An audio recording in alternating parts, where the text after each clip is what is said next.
আসসালামু আলাইকুম everyone, আরকেরিয়াস YouTube channel থেকে আপনাদের সবাইকে স্বাগতম। তো বন্ধুরা, আপনারা অনেকে জানেন যে বর্তমান বাংলাদেশে একটি অন্তর্বর্তীকালীন সরকার গঠিত হয়েছে এবং তারাই দেশটি আপাততভাবে পরিচালনা করবে।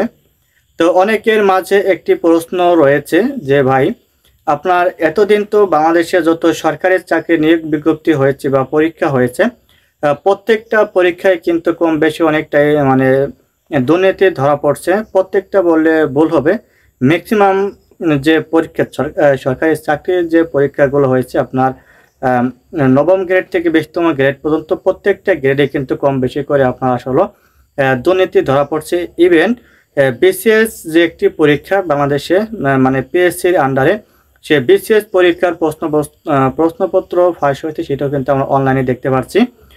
তো আপনারা এখানে যারা সরকারি চাকরি প্রার্থী ছিলেন, যারা সরকারি চাকরি করতে ইচ্ছুক বা সরকারি চাকরি পেতে চান, আগ্রহ রয়েছে, তারা কিন্তু এত বছর ধরে নানাবিক একটা বৈষম্যের ভিতর ছিলেন, একটা নির্যাতনের ভিতর ছিলেন। একে তো আপনাদের কোঠার সমস্যা ছিল, দ্বিতীয়তে হচ্ছে আপনার প্রশ্নপত্র ফাঁস, তারপরে তদবির মানে অনেক ধরনের তদবির চলতো।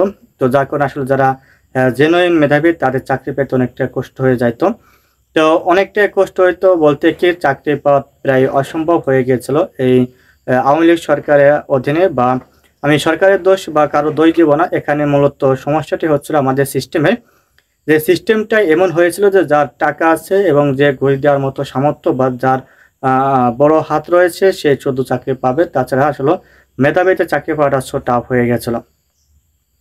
তো যার কারণে আপনারা দেখতে পাচ্ছেন অনলাইন থেকে যে বিভিন্ন সময় কিন্তু আসলে প্রশ্নপত্র ফাঁস হয়েছে। ইভেন এই যে আপনার 2023 সালে যে আপনার প্রাইমারি পরীক্ষাটি হলো, সেই প্রাইমারি পরীক্ষা কিন্তু 3টে ধাপ আসা, আমার যতটুকু ধারণা বা আমি অনলাইন থেকে জানতে পারছি যে 3টে ধাপে কিন্তু আসলে প্রশ্নপত্র ফাঁস হয়েছে। তো এই যে একটা দুর্নীতি, এই দুর্নীতি এখন থাকবে কিনা সে একটা প্রশ্ন রয়েছে যে আসলে এই দুর্নীতি মানে অন্তর্বর্তীকালীন সরকার থাকা অবস্থায় এরকম দুর্নীতি থাকবে কিনা একটা প্রশ্ন। আর দ্বিতীয় প্রশ্ন হচ্ছে চাকরি পরীক্ষা যে একটি সিলেবাস ছিল, সেই সিলেবাস চেঞ্জ হবে কিনা সে বিষয় নিয়ে। তো বন্ধুরা, বিস্তারিত আলোচনা শুরু করার আগে আপনি যদি আমার এই চ্যানেলে নতুন হয়ে থাকেন, চ্যানেলটি অবশ্যই সাবস্ক্রাইব করে রাখবেন যাতে পরবর্তী ভিডিও আপনি খুব সহজে পেতে পারেন। তো চলুন বিস্তারিত আলোচনা শুরু করা যাক। দেখুন, আপনাদের ভিতর যে একটি ভীতি কাজ করতেছে সেটি হচ্ছে যে সরকারি চাকরি ক্ষেত্রে যেটা আসলে দুর্নীতি হয়েছে বা বেশিরভাগ পরীক্ষায় তো দুর্নীতি হয়েছে, এখনো সেই দুর্নীতি হওয়ার সম্ভাবনা আছে কিনা একটা প্রশ্ন। তো দেখুন, যেহেতু বর্তমানে একটি অন্তর্বর্তীকালীন সরকার গঠিত হয়েছে এবং এই অন্তর্বর্তীকালীন সরকার কিন্তু আসলে একটা গণ অভ্যুত্থানের পর এটি তৈরি করা হয়, ব্যক্তি গঠন করা হয়। এদের কাজই হচ্ছে মূলত সংস্কার করা, সমস্ত বৈষম্য, যত ধরনের বৈষম্য, দুর্নীতি, যেখানে যেখানে বাংলাদেশে করাপশন রয়েছে প্রত্যেকটা করাপশন কিন্তু সমাধান করা। তো সেক্ষেত্রে আমরা আশাবাদী থাকতে পারি যে আসলে এখন যে করাপশনগুলা মানে বিগত বছর যে করাপশনগুলো হয়ে আসছে, সেই করাপশনগুলো না হওয়ার সম্ভাবনা সব থেকে বেশি। আর এখন এই করাপশন তো হবে না। আর একটা প্রশ্ন হচ্ছে যে আসলে বর্তমান যে সরকারের চাকরি যে একটা নিয়োগ বিজ্ঞপ্তি, তারপরে আপনার সার্কুলার বলেন বা পরীক্ষা বলেন, এগুলো কি আসবে নাকি এখানে স্থপ হয়ে যাবে বা এখানে কি স্থগিত থাকবে কিনা। তো দেখুন, আপাতত দৃষ্টিতে বলা যাচ্ছে, দেখুন আজকেও কিন্তু আপনার বেশ কয়েকটি সার্কুলার প্রকাশিত হয়েছে, শুধু আজকে না, প্রত্যেক দিনই কিন্তু আপনার কি বলে সার্কুলার প্রকাশিত হয়েছে। তবে নিয়োগ পরীক্ষা এখনো শুরু হয়নি, বা যে কটা নিয়োগ পরীক্ষা শুরু হওয়ার কথা ছিল সেগুলো কিন্তু আপনার মূলত স্থগিত করে দেওয়া হয়েছে। তো আশাবাদী যে অল্প কিছুদিনের ভিতর থেকে আপনার পরীক্ষা চালু হওয়ার সম্ভাবনা রয়েছে বা পরীক্ষা চালু হবে।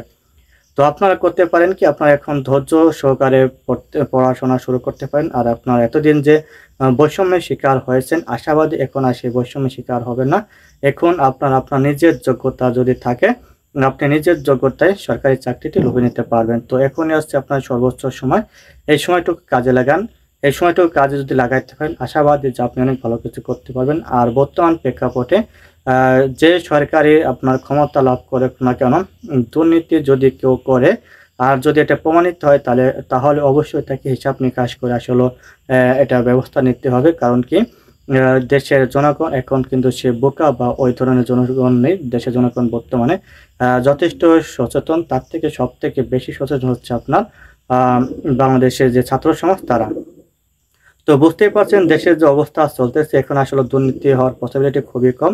তো এখানে আপনার যারা সরকারি চাকরির স্বপ্ন দেখতেছেন তারা কিন্তু সরকারি চাকরি অতি সহজে লুপে নিতে পারবেন। তো আপনারা এখান থেকে ট্রাই করতে থাকুন। তো বন্ধুরা, এই বিষয়ে যদি আর কারো কোনো প্রশ্ন থাকে অবশ্যই কমেন্ট বক্সে জানাবেন, আমি আপনাদেরকে উত্তর দেওয়ার চেষ্টা করব। তো সবাই ভালো থাকবেন, সুস্থ থাকবেন। আসসালামু আলাইকুম।